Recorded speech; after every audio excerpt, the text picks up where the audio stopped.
My name is Stephan Springer, and this is The Cradle Will Fall by Mary Higgins Clark.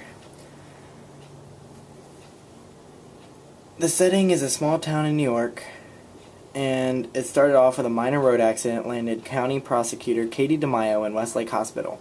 That night, from her window, she thought she saw a man load a woman's body into a trunk of a car. Or was it just a sleeping pill-induced nightmare? At work the next day, Katie began investigating a suicide that looked more like a murder. Initially, Richard Carroll saw a trail leading to Dr. Edgar Hiley. He suspected that the famous doctor's work curing infertile women was more than controversial, that it was deceitful, depraved, and often deadly. But before Richard could tell Katie his fears, she left the office for the weekend in an appointment for routine surgery in Dr. Hiley's operating room.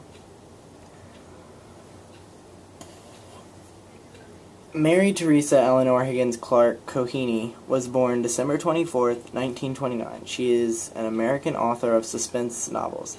Each of her 42 books have been bestsellers. She now currently lives in New Jersey with her husband, and she now spends her days playing golf and investing in stocks. The main characters are like Katie DeMaio, Dr. Fakito, Dr. Hiley, and Vangie Lewis. Vangie Lewis is the one suspected of suicide, and they think it's a murder. And she's like a young, pretty girl.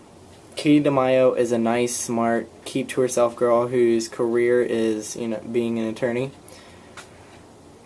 Dr. Fakito is a sharp-looking Japanese man, and Dr. Hiley is a creepy-looking old man.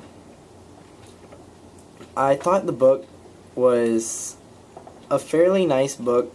I mean, it's long, and I don't really read much, but when we had to read it in class, I mean, it was something to pass the time and get into. So, I mean, if you don't really read and you're being forced to read, this is a good book to read. So, yeah.